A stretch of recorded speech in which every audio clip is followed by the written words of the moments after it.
kesempatan ini, kami dari tim program PKPR Puskesmas Jati Baru Kota Bima akan menjelaskan tentang pernikahan di bawah umur atau yang lebih kita kenal dengan pernikahan dini. Berdasarkan data, kasus pernikahan di bawah umur di Indonesia menempati urutan ke-8 di dunia dan urutan kedua di ASEAN setelah Kamboja. Data Survei Sosial Ekonomi Nasional tahun 2018 menunjukkan ada 11,2% anak perempuan yang menikah sebelum usia 18 tahun dan 0,5% yang menikah di bawah usia 15 tahun. Apa sih pernikahan di bawah umur atau pernikahan dini itu sendiri? Menurut Undang-Undang Nomor 1 Tahun 1974 tentang perkawinan, syarat usia menikah itu sendiri yaitu 19 tahun pada laki-laki dan 16 tahun pada perempuan. Kemudian undang-undang tersebut direvisi pada tahun 2019 dengan Undang-Undang Nomor 16 tentang perubahan atas Undang-Undang Nomor 1 Tahun 1974 tentang perkawinan, di mana syarat menikah pada laki-laki dan perempuan adalah sama-sama berusia 19 tahun. Pernikahan di bawah umur atau pernikahan dini adalah pernikahan yang dilakukan oleh seseorang ketika orang tersebut masih di bangku SMP atau sekitar umur 15-18 tahun. Tetapi jika dilihat dari segi kesehatan, maka umur untuk menikah yaitu 20 tahun. Adapun faktor penyebab terjadinya pernikahan dini itu sendiri adalah faktor yang pertama yaitu faktor ekonomi, yang kedua adalah faktor kemiskinan, yang ketiga adalah faktor tradisi dan budaya, yang keempat adalah faktor kurangnya pendidikan, dan yang terakhir adalah faktor hamil di luar nikah. Adapun risiko apabila terjadi pernikahan dini yaitu yang pertama adalah risiko kematian pada ibu dan bayi jika terjadi kehamilan.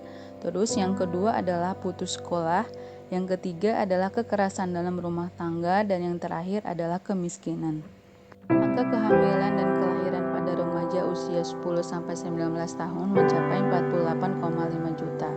Adapun risiko yang dapat terjadi apabila terjadi kehamilan pada usia dini yaitu yang pertama, rentan terkena penyakit kelamin, yang kedua, bayi dapat lahir prematur, yang ketiga, risiko kelainan pada bayi, yang keempat, mudah terkena preeklamsia atau keracunan pada kehamilan, yang kelima, terjadinya depresi pasca melahirkan, dan yang terakhir adalah risiko kematian pada ibu dan calon bayinya.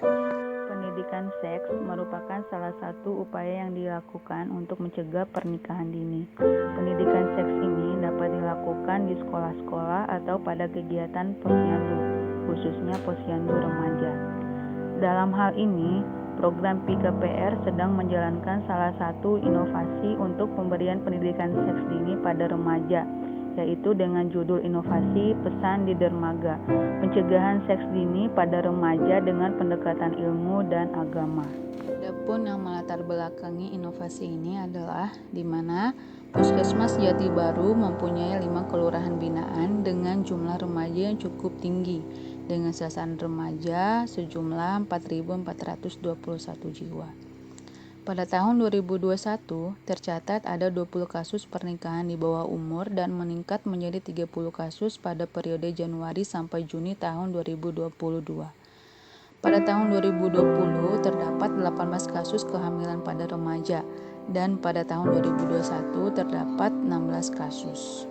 Adapun teknik pelaksanaan kegiatan ini yaitu yang pertama, melakukan sosialisasi, yang kedua, pembentukan kelompok remaja, yang ketiga, pembentukan konselor remaja, yang keempat, kerjasama lintas sektor dan lintas program, yang kelima, kegiatan ini dilakukan di masjid atau musola pada sore hari dan pada hari libur, dan yang keenam adalah pengukuran pemahaman dengan kuesioner sebelum dan setelah kegiatan.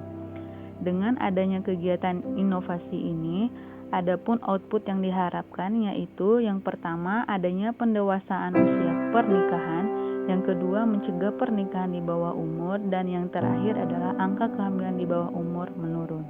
Adapun sasaran dalam kegiatan ini adalah remaja yang bermasalah di wilayah kerja Puskesmas Jati Baru seperti remaja yang broken home, yang tinggal tidak dengan orang tuanya, remaja merokok, putus sekolah, remaja yang bekerja, dan masalah lainnya. Tahapan yang telah dilaksanakan pertama, melakukan sosialisasi secara internal. Yang kedua, pembentukan beberapa kelompok remaja. Dan yang ketiga yaitu pembentukan konselor remaja.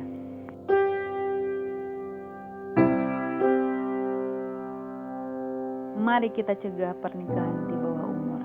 Stop pernikahan dini.